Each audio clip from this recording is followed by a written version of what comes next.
प्रकरण माझ्याकडे त्याचाच अभ्यास आमच्याकडे चालू होता। 5,000 एकरची जमीन वन खात्याची जी बिवलकर नावाच्या व्यक्तीच्या मालकीचीच नाही, बरोबर ना वकील साहेब?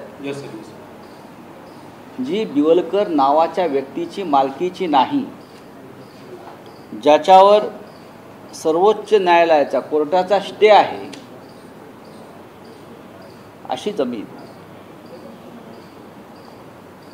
नगरविकास खात्याचे मंत्री, तेव्हाचे मुख्यमंत्री एकनाथ शिंदे आणि त्यांचे हस्तक संजय शिरसाट यांनी संगनमतानं ही जमीन बिवलकर नावाच्या व्यक्तीला दिली। सिडकोचा विरोध असतानाही अधिकाऱ्यांचा, कारण त्या जमिनीवर त्यांचा अधिकारच नाही। 5,000 कोटीमध्ये 5,000 एकरमध्ये झालं काय? प्रकल्पग्रस्तांना जमिनी मिळत नाही आहेत नवी मुंबई आणि रायगडमध्ये। या जमिनीची बाजारभावाची किंमत 50,000 कोटी आहे। सर्व अधिकाऱ्यांनी ही जमीन बिवलकरला देण्यात जेव्हा विरोध केला, तेव्हा त्यांच्या बदल्या करून फक्त 25 दिवसासाठी संजय शिरसाट यांना सिडकोचं चेअरमन केलं, फक्त हे आदेश काढण्यासाठी। फक्त 25 दिवसासाठी त्यांना चेअरमन केल्यावरती ही 5,000 एकर जमीन बिवलकर नावाच्या व्यक्तीला देण्याचा निर्णय झाला। त्यासाठी नियम आणि कायदा धाब्यावर बसवला। साधारण 50,000 कोटीचा हा व्यवहार आहे। याच्यामध्ये संबंधित मंत्री आणि तेव्हाचे सिडकोचे चेअरमन यांना 20,000 कोटीचा मलिदा मिळालेला आहे। लक्षात घ्या, आकडा लक्षात ठेवा, 20,000 कोटीचा। आणि या लुटीतले 10,000 कोटी दिल्लीमध्ये आलेले आहेत बॉसला। बॉस कोण? आता त्या पक्षाचे बॉस कोण आहेत ते त्यांनी सांगावं। मी माझ्या पत्रात स्पष्ट लिहिलेलं आहे। जेव्हा एक संसद सदस्य एक पत्र लिहितो, ते सुद्धा गृहमंत्र्यांना, आणि स्पष्ट सांगतो की ह्याची चौकशी नाही, ते ताबडतोब एकनाथ शिंदे संजय शिरसाट यांना मंत्रिमंडळातून बरखास्त करून त्यांच्यावर या भ्रष्टाचाराबद्दल गुन्हे दाखल केले पाहिजे। SITची स्थापना सोडून द्या, गुन्हे दाखल करून हे मनी लॉन्ड्रिंगचं थेट प्रकरण आहे। तुम्ही तर दिल्लीमध्ये बॉसचं नाव तिथल्या दिल्लीतल्या माणसाला पत्र लिहिलेलं आहे, म्हणजे कसं? ज्यांच्यावरती तुमचे आरोप आहे त्यांनाच तुम्ही पत्र लिहिलं आहे? कारण ते या देशाचे गृहमंत्री आहेत। एकनाथ शिंदेना त्यांचे आशीर्वाद आहेत। एकनाथ शिंदेच्या पक्षाचे ते प्रमुख आहेत।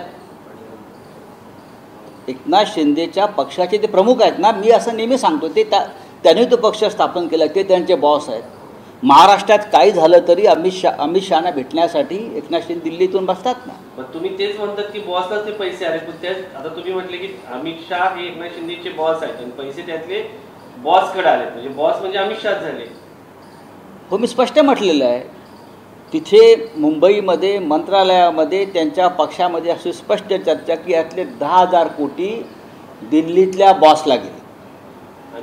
एवढा मोठा तुम्ही पत्र लिहिलंय? मग काय झालं? कारण तो गृहमंत्री आहे ना। मी बॉसला पत्र लिहिलं, मी रेकॉर्डवरती आणलेलं आहे। तुम्ही थेट अमित शहावरती पण आरोप करतात की त्यांनी 10,000 कोटी घेतले? ठीक आहे, तसं मी माझ्या पत्रात तसं स्पष्ट म्हटलेलं आहे। 10,000 कोटी दिल्लीमध्ये आलेले आहेत, एवढंच मी सांगितलं आहे। आणि मी अमित शहाना म्हटलेलं आहे की दिल्लीतले बॉस त्याचे तुम्ही आहात असं लोक म्हणतात, त्याच्यामुळे हा थेट आरोप तुमच्यावर होतो आहे। तुम्हाला ह्याच्यावर कारवाई करावी लागेल। हे प्रकरण साधं नाही आहे, महाराष्ट्राची लूट आहे आणि या लुटीतला वाटा दिल्लीला येत असल्यामुळे या सगळ्या भ्रष्टाचारांना समर्थन मिळतं आहे, प्रोटेक्शन मिळतं आहे, संरक्षण मिळतं आहे। या राज्याचा विकास थांबवण्याचं पाप अमित शहा तुम्ही करताय, हे पत्रात मी लिहिलेलं आहे। याच्यापूर्वी पण अशा पद्धतीचे आरोप सगळ्यांवर आरोप नाही आहेत, हे बघा, हे सगळे पुरावे आहेत, हे सर्व पुरावे आहेत। मंत्री रावळ यांच्या बाबत माणिकराव कोकाटे, दादा भुसे, प्रताप सरनाईक, तानाजी सावंत यांच्यावरती आरोप केले, याच्यातील अनेक मंत्र्यांची पदं जातील असं तुम्ही दररोज सांगितलं। मी आजही सांगतोय, जर खुन्याला वाचवायचा प्रयत्न न्यायालयच करत असेल, माणिक कोकाटे गुन्हेगार नाही का? माणिक कोकाटे गुन्हेगार आहे, त्याचं फक्त खातं बदललं. ज्याला फाशी व्हायला पाहिजे होती त्याची बदली केली, बरोबर आहे, किंवा त्याला समज देऊन सोडलं. अनेकांना समज देऊन सोडण्याचे प्रकार झालेले आहेत. समज देऊन याचं कारण भ्रष्टाचारांना, हा घोटाळेबाजांना संरक्षण देणारं सरकार महाराष्ट्रात अमित शहांच्या आशीर्वादानं सुरू आहे. ज्यांनी कारवाई करायची ते गृह खातं महाराष्ट्रात आणि देशात हे भारतीय जनता पक्षाकडेच आहे, आणि म्हणून घोटाळेबाजांना हे संरक्षण मिळतं आहे. 50,000 कोटीचा घोटाळा आहे, साधा नाही. देवेंद्र फडणवीस यांना जर पुरावे पाहिजे असतील तर त्यांनी तत्कालीन सिडकोचे अध्यक्ष विजय सिंगल, नाव बरोबर घेतलं आहे, हां, तत्कालीन सिडकोचे हे MD तत्कालीन डिगीकर आणि डिगीकरांना का बदलून जावं लागलं? कारण त्यांनी ह्याच्यावर सही करण्यास नकार दिला. अनिल डिगीकर, विजय सिंगल यांनी सुद्धा सही करण्यास नकार दिल्यावर मग, आणि नकार दिला नाही त्यावेळी मी सही करणार नाही, सिडकोच्या अध्यक्षांना शिफारस करू द्या. त्यासाठी सिडकोच्या अध्यक्षपदी संजय शिरसाट यांना आणलं 25 दिवसासाठी, आणि त्यांच्या माध्यमातून हा 5,000 एकरचा भूखंड एकनाथ शिंदे, संजय शिरसाट यांनी बिवलकर नावाच्या व्यक्तीला दिला, ज्याचा या भूखंडावरती अधिकारच नाही. मुंबई आणि रायगडमधले जमिनीचे आजचे भाव पाहता 50,000 कोटीचा हा व्यवहार हा धर्मादाय म्हणून किंवा सामाजिक कार्य म्हणून नक्कीच केलेला नाही. त्यांचा इतिहास पाहता शिंदे आणि त्यांच्या लोकांचा, दिल्लीच्या बॉसची आणि हे सगळे पैसे देवेंद्र फडणवीस चौकशी करतील असं तुम्हाला वाटतं? बघा, मी असं म्हणालेलो आहे अमित शहाना पत्र लिहून की तुमच्यावरती आरोप होत आहेत, तुमच्यावरती बोट जात आहे. माझं म्हणणं समजून घ्या. अमित शहा हे तुमच्याकडे बोट दाखवलं जात आहे, तेव्हाही तुमची जबाबदारी आहे की या संपूर्ण घोटाळ्याची नुसती चौकशी नाही तर एकनाथ शिंदे, संजय शिरसाट यांना ताबडतोब बडतर्फ करा. याच्यावरती कोणत्याही प्रकारचा वाद प्रतिवाद करायला आमचे लोक तयार आहेत. तुम्ही फक्त पत्र लिहिलेलं आहे, आगामी पुढची रणनीती काय असेल? नाही बघा, तुम्ही पत्रात तुम्ही कारवाई होईल अशी अपेक्षाच नाही.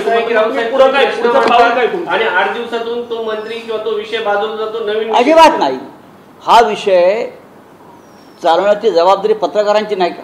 आम्ही तर प्रश्न विचारतो, आता नाही का? एक लक्षात आहे ना, बॅरिस्टर अंतुले यांना मुख्यमंत्री पदावरून पत्रकारांमुळे जावं लागलं.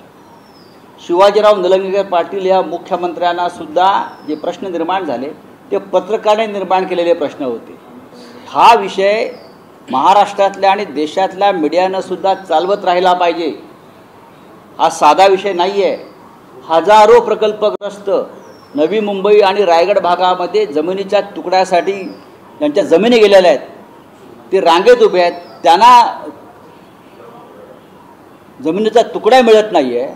आणि 5,000 एकर जमीन एका व्यक्तीला संजय शिरसाट आणि एकनाथ शिंदे यांच्या आदेशाने दिली जाते. सिडकोनं 30 वर्ष ही जमीन बिवलकरांची नाही हे सांगण्यात घालवलेले आहे.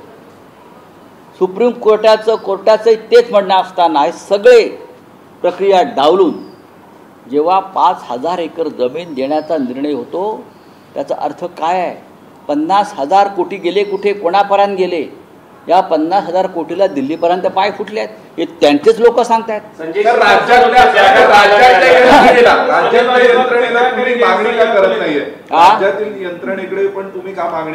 राज्याच्या मुख्यमंत्र्यामध्ये तेवढी हिंमत दिसत नाही मला.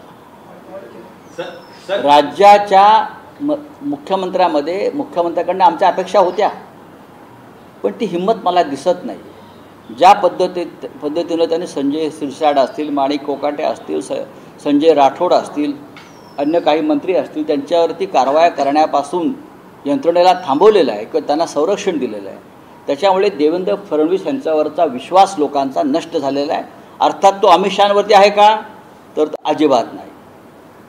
हे महाराष्ट्रातल्या गुंडांचे, भ्रष्टाचारांचे दिल्लीतले सेनापती आहेत हे आम्हालाही माहिती आहे, पण आम्ही आमचं कर्तव्य करतो. राऊत साहेब, ज्या सगळ्यांवरती आरोप होत आहेत ते सगळे एकनाथ शिंदे यांच्या पक्षाचे मंत्री किंवा आमदार असल्याचं बघायला मिळतं, पण त्यांना पाठीशी मुख्यमंत्री देवेंद्र फडणवीस घालतात असं म्हणायचं? नक्कीच. एकनाथ शिंदेकडून त्यांना अभय मिळत नाही म्हणून मुख्यमंत्र्यांना त्यांना पाठीशी घालावं लागतं. नाही, मुख्यमंत्री देवेंद्र फडणवीस हे या राज्याचे गृहमंत्री आहेत हे लक्षात घ्या. आणि राज्याच्या गृहमंत्र्याच्या नाकासमोर डोळ्यासमोर जर हा एवढा घोटाळा भ्रष्टाचार सुरू असेल तर गृह खातं कुचकामी आहे, गृह खातं दुबळं आहे, गृह खातं पंगू आहे. अँटी करप्शन ब्युरो बरखास्त करून टाका. राज्याला लाचलुचपत प्रतिबंधक खातं जे पोलीस खात्याचं आहे भ्रष्टाचार विरोधी, त्याला एक महासंचालक दर्जाचा पोलीस अधिकारी IPS आहे, बरखास्त करा. कशा करता पाहिजे तुम्हाला? मध्यंतरी संजय शिरसाटसमोर एक बॅग पाहायला मिळाली होती, कधीतरी त्यात पैसा असल्याचा दावा तुम्ही केला, ते पैसे देत होते का? तुम्ही शब्द जपून वापरा. पैसे दिसत आहेत, दावा नाही केला, आणि ते पैसे आहेत हे मान्य केलेलं आहे संजय शिरसाट. तुम्ही सुद्धा पत्रकारांनी फार काळजीपूर्वक याच्यामध्ये शिरलं पाहिजे. पैसे दिसत आहेत, ते कागदाचे तुकडे नाही आहेत किंवा शेंगदाणे नाही आहेत, ते पैसेच होते. लाखो कोट्यावधी त्या खोलीमध्ये, ती जी खोलीचं रेकॉर्डिंग झालं त्याच्यामध्ये 50 ते 60 कोटी रुपये कायम असतात. सर पण आता तुम्ही तक्रार करून न्यायालयात जाऊन याविषयी काय पुढे भविष्यात? हे प्रकरण न्याय प्रविष्टच आहे. हे प्रकरण न्याय प्रविष्ट असताना, बरोबर ना स्वप्नीलजी? हे प्रकरण कोणत्या, या प्रकरणाला, संपूर्ण प्रकरणाला सुप्रीम कोर्टात स्टे आहे, आणि स्टे असतानाही 5000 एकर जमीन एकनाथ शिंदे आणि संजय शिरसाट एका व्यक्तीला देतात, आणि त्यातून त्यांना 20,000 कोटीचा मलिदा मिळतो. त्यांनी सांगावं नाही मिळालं. जर मिळालं नसेल तर का जमीन दिली? कदाचित हा आकडा त्यांना कमी वाटत असेल, जास्त असेल.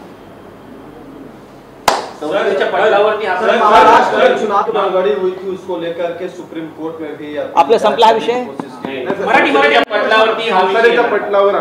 नाही, हा संस्थेच्या पटलावरती येण्यासाठी सध्या संसद चालू नाही.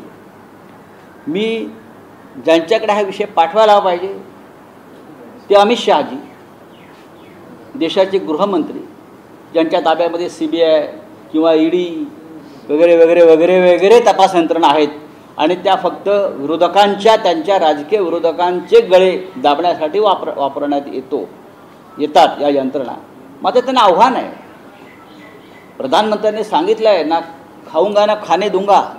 भ्रष्टाचारांची जागा तुरुंगात आहे, एकही भ्रष्टाचारी सुटणार नाही. मैंने तो ED को खुली छूट दी है. मग त्या खुल्या छूटमधून एकनाथ शिंदे आणि संजय शिरसाट यांचा 50,000 कोटीचा हा घोटाळा कसा काय सुटू शकतो हे मला समजून घेण्यासाठी मी अमित शहाना पत्र लिहिलं आहे. या प्रश्नाचा, विषयाचा पाठपुरावा सातत्याने केला जाईल. काल महाराष्ट्रामध्ये रोहित पवार यांनी सुद्धा हा विषय मांडण्याचा प्रयत्न केला चांगल्या प्रकारे. आज मीही मांडतो आहे. अमित शहाची भेट घेणार या विषयावर आज बघू ना, आणि नरेंद्र मोदींनाही याविषयी कळवणार. मी सगळं पाठवणार आहे. हे सगळं पुरावे हे जे तुमचे राज्याचे मुख्यमंत्री म्हणतात ना, पुरावे कुठे आहेत? आतापर्यंत त्यांना 50 प्रकरणाचे पुरावे दिले. साधी त्यांनी पोच देण्याची त्यांचा सौजन्य नाही खासदारांना, आमदारांना भ्रष्टाचाराच्या प्रकरणात. हे काय सांगतात पुरावे? हे भ्रष्टाचारांचे राज्यातले सरदार आहेत आणि सेनापती इथे बसलेले आहे. अगोदरचा हनी ट्रॅप, त्याच्यानंतर एवढे मोठे पैशाचे तुम्ही जे आरोप करताय, अरे महाराष्ट्राचं चारित्र्य या लोकांनी बिघडवून टाकले. महाराष्ट्राची प्रतिष्ठा, महाराष्ट्राचं चारित्र्य, महाराष्ट्राची संस्कृती, बरं का, ह्याच्यावर टांग वर करण्याचं काम ह्या लोकांनी केलं आहे. दुर्दैवाने मला बोलावं. महाराष्ट्र में 2024 में इलेक्शन जो हुए, असेंबली इलेक्शन हुए, उसको लेकर पिटीशन डाला गया, सुप्रीम कोर्ट इसको डिसमिस कर दिया. हाँ, तो उसमें जो डिस्क्रिपेंसीज के बारे में पिटीशन डाला गया था कि महाराष्ट्र के बारे में ना, मैंने पढ़ा है, ये हमारे पास जानकारी है. उसका मतलब ये नहीं कि हमारी लड़ाई ख़त्म हो गई. हमारी लड़ाई ख़त्म नहीं हो गई. चाहे बिहार हो, चाहे महाराष्ट्र हो, चुनाव में जो धांधली हुई है और धांधली होती रहेगी, उसके बारे में हम आवाज़ उठाते रहेंगे. ये जंग है, ये लड़ाई है. इस प्रकार की डेमोक्रेसी बचाने की लड़ाई कभी रुकती नहीं. सर्वोच्च न्यायालय ने जो निर्णय दिया है वो हमें मंजूर नहीं है. सबको मालूम है महाराष्ट्र का चुनाव किस प्रकार से हाईजैक किया गया, किस प्रकार से 5 बजे के बाद हज़ारों वोटर्स बूथ पर आ गए. कहाँ से आ गए? हम वीडियो मांग रहे हैं, हमको दे नहीं रहे, नो डॉक्यूमेंट्स. और सर्वोच्च न्यायालय चुनाव आयोग पर विश्वास रखकर हमारी याचिका खारिज करती है. ये बहुत ही डेमोक्रेसी के लिए बहुत गंभीर बात है. तो 2 पॉइंट अखिलेश यादव ने बोला कि एफिडेविट मांगा गया था, 18,000 एफिडेविट दिए गए, लेकिन उसका कोई जवाब नहीं आया। तो कैसे ट्रस्ट किया जाए इलेक्शन कमीशन? कल कैंप मीटिंग में प्रोफेसर राम गोपाल यादव जी एफिडेविट के कुछ संच लेकर आए थे, समाजवादी पार्टी के नेता, और कहा है कि ये लोगों ने कि हमने ये एफिडेविट दिए हैं, लेकिन कोई जवाब नहीं। महाराष्ट्र में भी हमारे कार्यकर्ताओं ने लगभग 25-30 हज़ार इस प्रकार से एफिडेविट बनाए हैं, ये धांधली के बारे में, डुप्लीकेट वोटर्स के बारे में, वो भी हम आप उनको सबमिट करेंगे। चुनाव आयोग ये झूठों के सरदार है, मिनट मिनट में झूठ बोलते हैं, अपनी भूमिका बदलते हैं, उन पर कौन विश्वास रखेगा। राहुल गांधी की लड़ाई है, राहुल गांधी जी की लड़ाई है, वो लड़ाई एक शिखर पर जाकर पहुंच गई है। एक तो चुनाव आयोग को जाना पड़ेगा या मोदी जी को जाना पड़ेगा।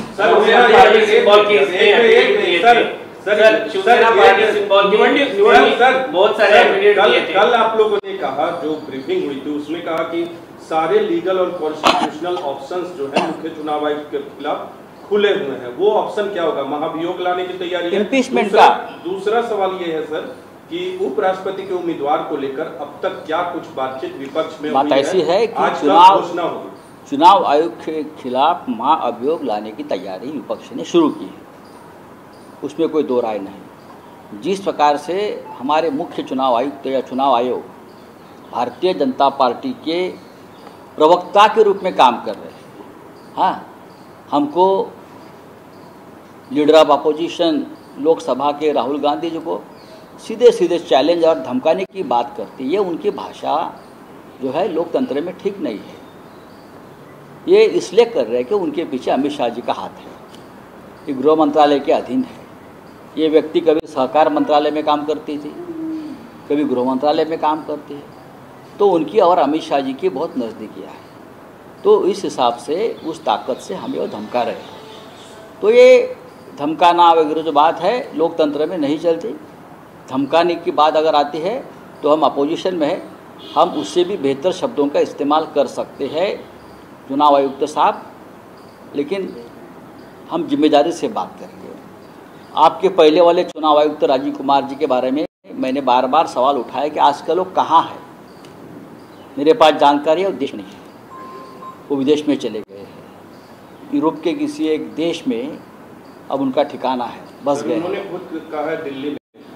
ठीक है, जब सामने मिलेंगे तो मैं उनको ज़रूर नमस्कार करूंगा, सामने आइए, फिर उनका क्या चल रहा है बाहर उस बारे में मैं जानकारी देने के लिए हम लोग तैयार हैं।